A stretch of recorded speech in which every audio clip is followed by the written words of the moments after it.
There is someone living in your mind right now. You did not invite them. You cannot evict them. They appear when you are trying to sleep, when you are in the middle of a conversation with someone else, when you are standing in a grocery store aisle holding a box of cereal, and your mind should be completely elsewhere. They surface without warning. They stay without permission. And no matter how many times you decide you are done thinking about them, they return. You might have decided this is weakness. You might have told yourself to move on, to think about something useful, to stop giving this person so much of your mental real estate. And yet here they are again. The same face, the same voice, the same replaying scene. Whatever you do with your days, they seem to live permanently somewhere behind all of it, like a song playing in another room that you cannot quite turn off. Here is what almost nobody tells you about that experience. It is not random. It is not a malfunction. And it is almost certainly not about the person you think it is about. Something very specific is happening in the deepest layer of your psychology when someone takes up residence in your mind the way this person has. And Carl Jung spent a lifetime mapping exactly what that something is. The answer points not outward toward the person you cannot stop thinking about, but inward toward a part of yourself that has been waiting, sometimes for years, sometimes for decades, for you to finally pay attention. The mechanism at the center of this is something Jung called the shadow. Not a metaphor in the poetic sense, though it is poetic. Not a vague idea about your dark side in the popular sense, though that comes close. The shadow is a precise psychological structure. It is the part of you that was not allowed into the light. It is the accumulation of everything you disowned about yourself along the way. Everything that was rejected by the people who raised you. Everything that did not fit the version of yourself you decided was acceptable. Everything that felt too dangerous or too shameful or too strange to carry openly. And here is the crucial thing that changes how you understand the person living in your mind. The shadow does not disappear when you push something into it. It does not dissolve. It does not give up. What it does is something far more interesting and far more urgent. It finds a face. It finds a person in your actual life or in your memory or in your imagination, and it says, "There. That is where I will live until you come back for me.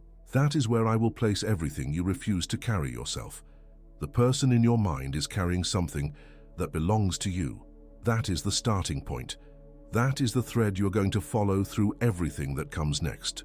To understand why the shadow works this way, you need to understand how it forms. And to understand how it forms, you need to go back further than you might expect. Not to a dramatic moment of trauma, necessarily. Not to a single defining wound.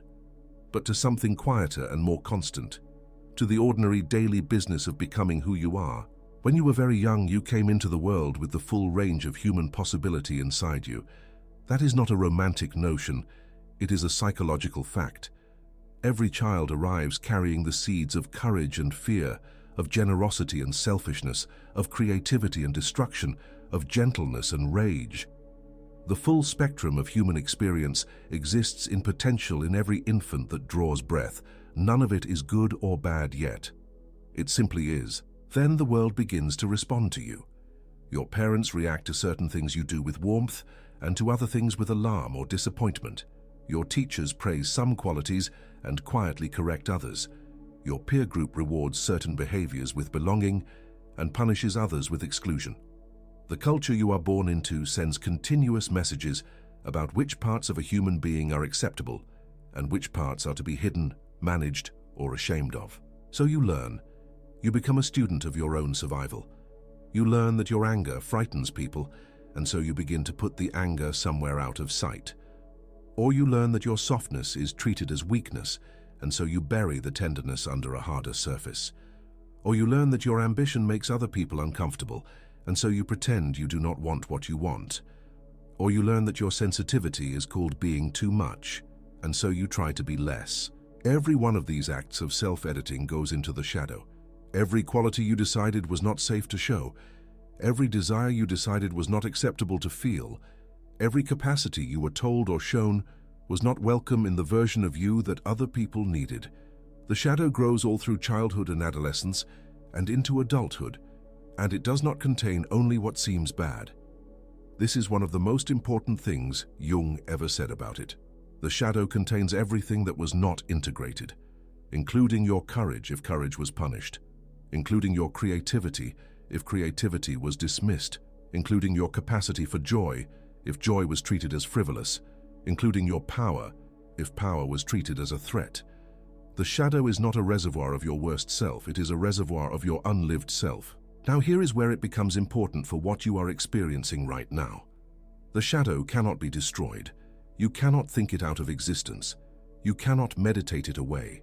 You cannot simply decide, with enough willpower and enough self-improvement podcasts, to be someone who no longer has a shadow. Every human being who has ever lived has carried one.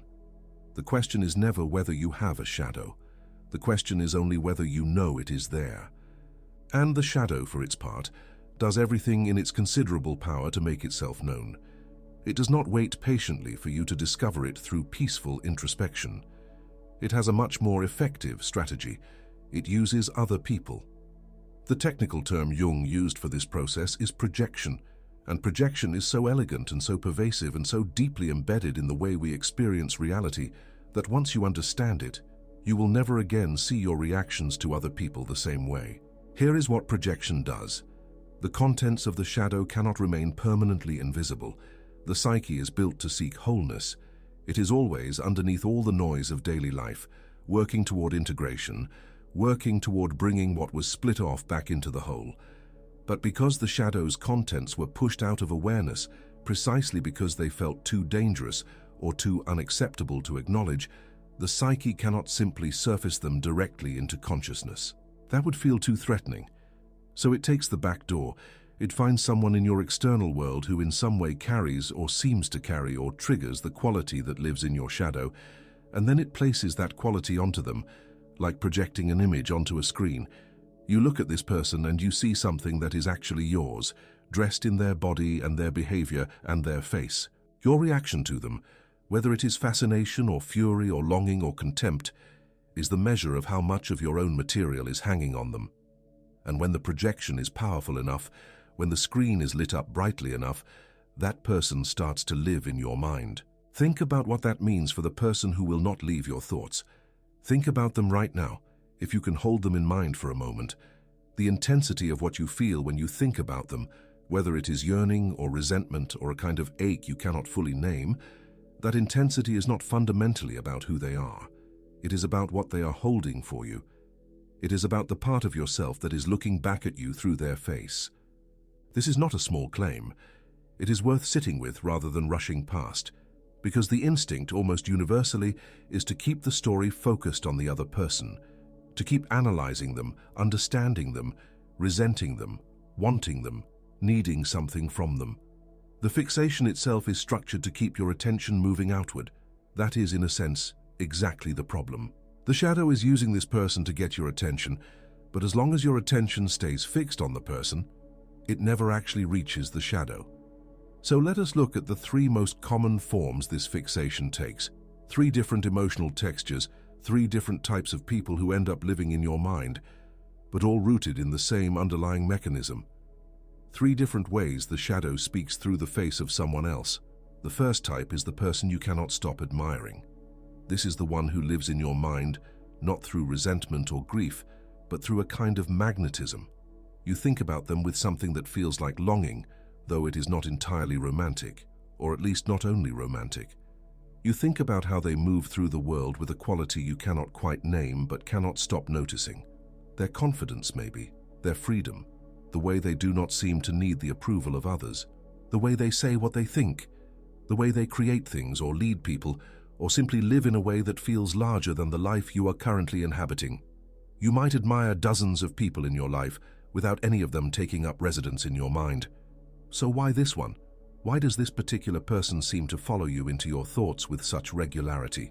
The Jungian answer is specific. The qualities you cannot stop seeing in this person are qualities that live in your own shadow, not as flaws, but as unlived potential.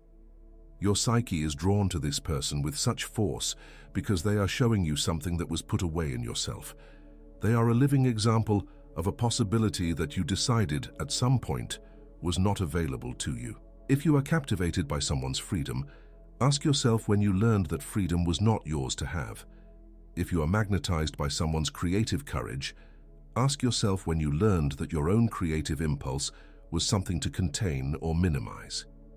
If you are transfixed by someone's willingness to take up space, to speak boldly, to demand what they deserve, ask yourself when you learned that you were not supposed to do those things. The admiration is the shadow saying, "This is yours. You put this away. It has been here the entire time, waiting for you to pick it back up." The longing you feel for this person is real, but its source is deeper than the person themselves. You are not yearning for them, not ultimately. You are yearning for the unlived version of yourself that they represent, the life you could be living, the self you could be inhabiting, the capacity that has been folded up and stored away, and that your psyche, with extraordinary persistence, keeps trying to show you through the reflected surface of someone else's existence. This is why admiration that becomes fixation so often comes with a particular kind of ache. Not just "I want what they have," but something closer to "I used to be able to do that," or "I was once on my way towards something like that," or "somewhere deep down I still know that this is possible for me." The ache is the resonance between what you are seeing in them and what you know, at some level you rarely access, exists in yourself. The second type is the person you cannot stop resenting. This is the harder conversation, because it is much easier to hear that the person you admire might be carrying your unlived potential than it is to hear that the person you cannot stand might be carrying your disowned self. But this is where the shadow gets most instructive and most uncomfortable. Think about someone who has gotten under your skin.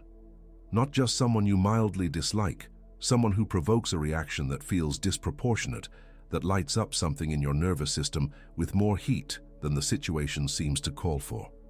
Someone whose particular behavior makes you feel a specific irritation you recognize is too intense to be entirely about what they actually do. Jung noticed something about this kind of reaction: the irritation that exceeds the offense, the contempt that arrives faster than logic can explain it, the way certain people press a button in you that others, doing similar things, do not press at all. The intensity of your negative reaction to someone is often proportional to the amount of your own material you have hanging on them. In other words, the qualities that bother you most in other people are frequently the qualities you have most forcefully rejected in yourself. When you were constructing your identity, deciding which parts of yourself to bring into the light and which to send to the shadow, you did not do this neutrally. You made these decisions with emotional enforcement. You did not just think, "I will not be like that." You felt contempt for it. You built a wall between yourself and those qualities, not just out of disinterest, but out of something closer to revulsion. Because the more you needed to disown something, the more energy it took to keep it out. And one of the most reliable ways to keep something out is to make it repellent to you, So the person who irritates you with their selfishness might be carrying the self-interest you were taught, was unacceptable and eliminated. The person who exhausts you with their emotional intensity might be living out the passion you learned to suppress. The person who infuriates you with their arrogance might be showing you the confidence you once possessed and were punished for expressing. When the reaction is bigger than the occasion calls for, when there is a heat to your contempt that surprises even you, when you find yourself replaying this person's behavior with a level of investment that seems excessive, those are the moments worth examining. Something in the shadow recognizes itself in this person, and the reaction is the psyche's way of pointing you toward what you sealed up and asking whether it still belongs in the basement or whether some version of it was actually essential to you all along. The third type is the person from your past.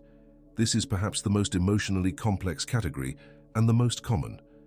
The person you lost, in whatever sense that word applies, the relationship that ended or never fully began, the person who left, or the one you left, or the one you never quite had the courage to reach for, the person you stayed too long for, the person you ended things with and have been second-guessing ever since. They live in your mind differently from the first two types.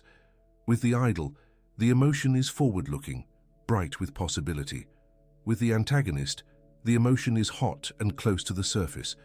But with the person from your past, the emotion often has a quality of suspension, of something unfinished, of a world that still exists somewhere in the archive of your memory and that your psyche keeps returning to, not because the present is unbearable, but because something about that particular time, That particular version of yourself feels unrelinquished.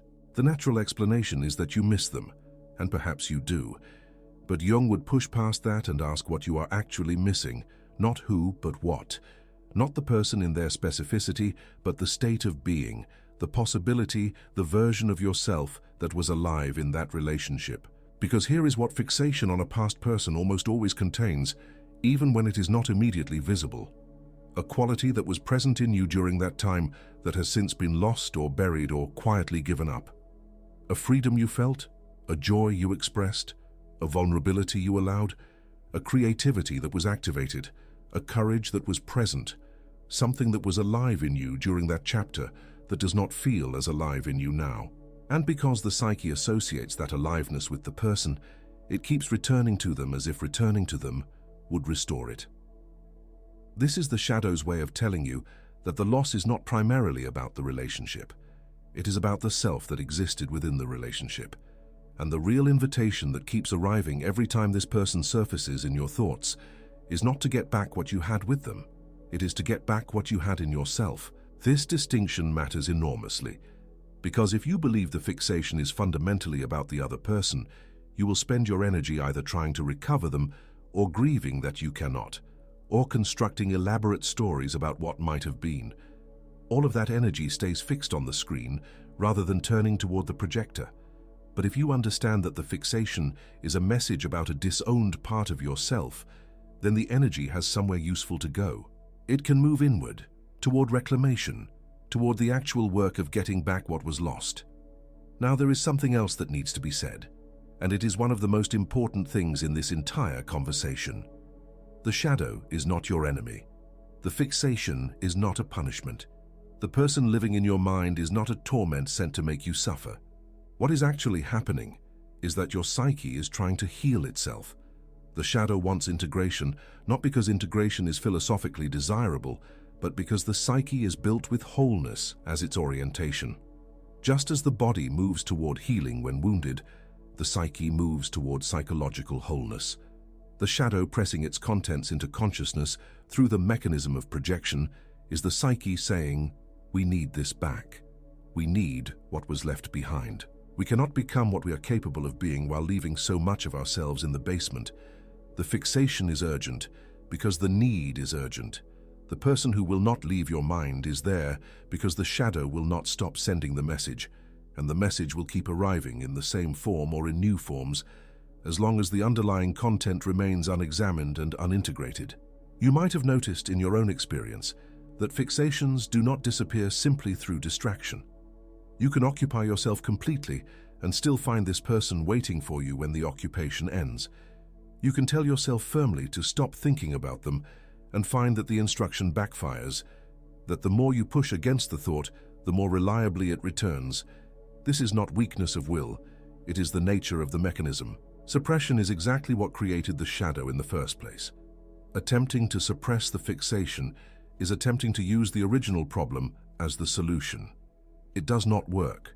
What works, and this is something you can begin to explore right now, in your own relationship to whoever is living in your mind, is turning toward the quality rather than pushing away the person. Start with the emotion that the fixation carries, not the story about the person, not the narration about what they did or what they represent or what the relationship was or could have been, but the raw feeling that arises when this person surfaces in your mind.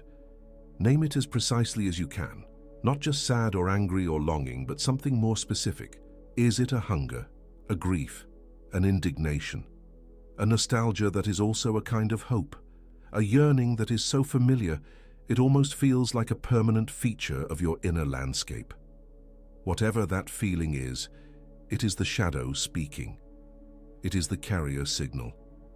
And the question you bring to it is not about the person. The question is, what does this feeling know that I have not let myself know?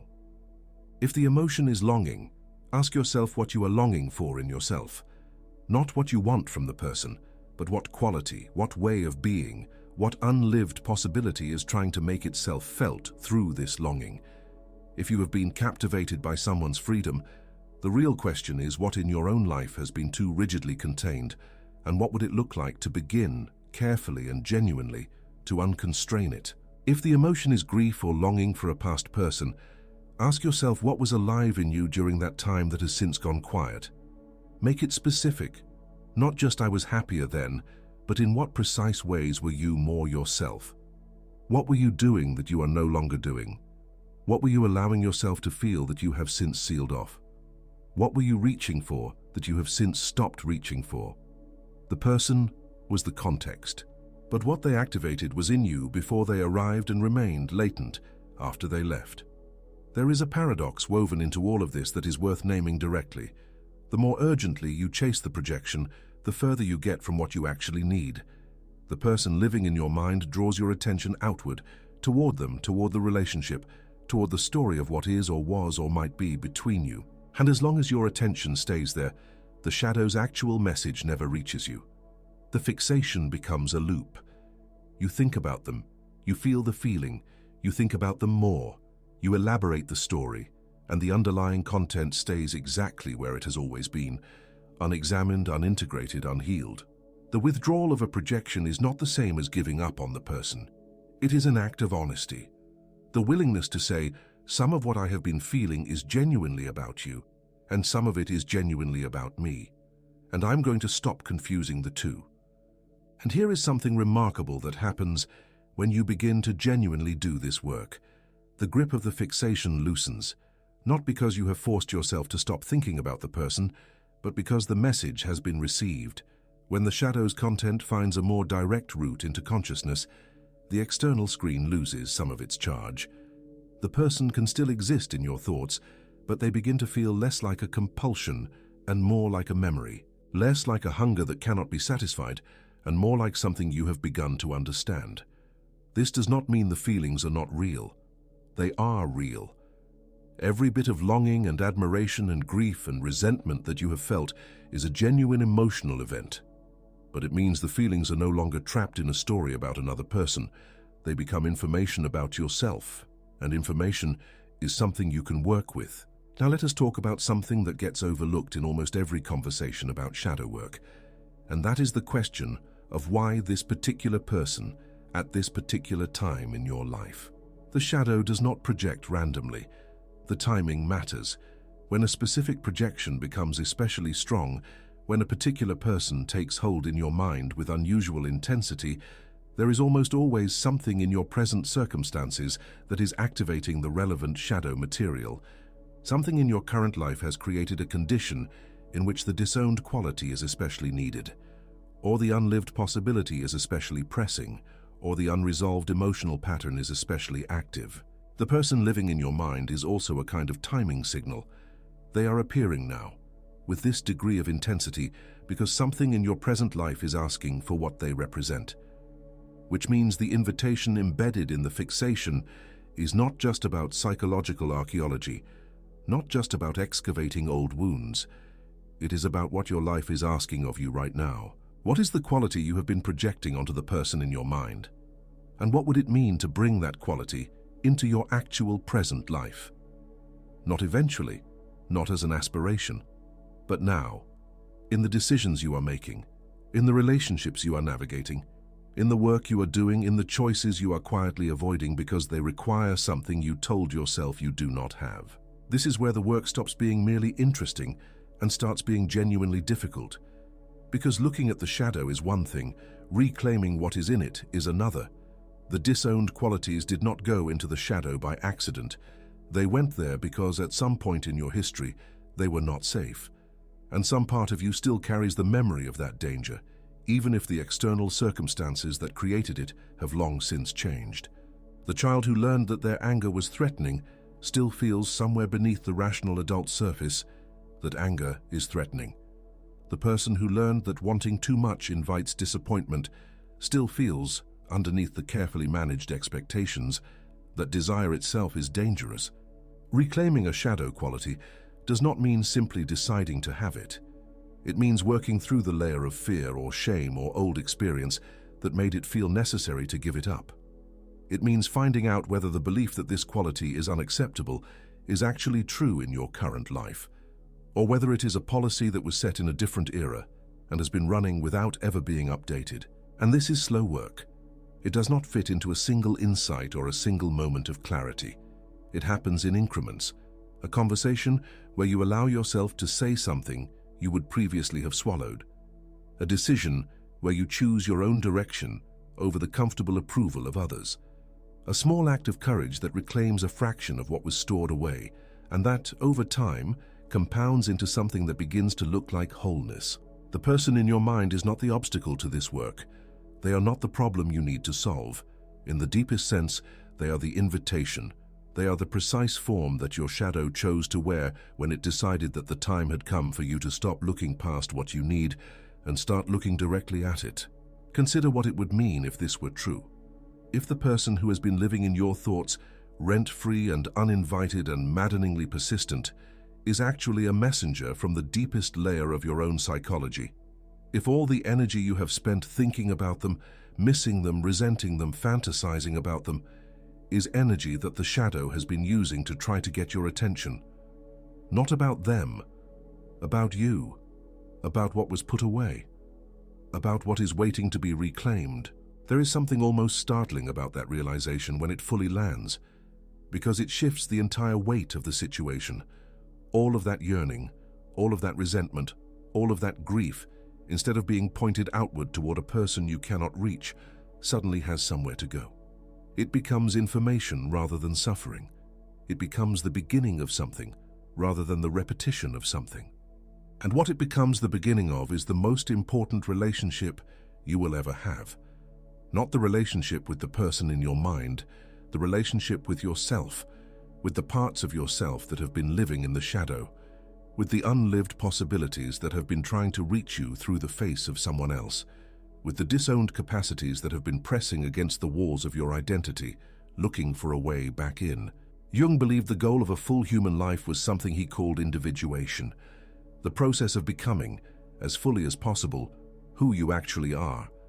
Not the person your parents needed you to be, not the person your culture decided was acceptable, not the edited, optimized, socially compatible version of a human being that most of us spend the first half of our lives constructing and defending, but the actual, full-layered, contradictory, entirely specific person who arrived in the world with something particular to live. The shadow stands between you and that, not because the shadow is evil, but because the shadow is what was left out of the construction.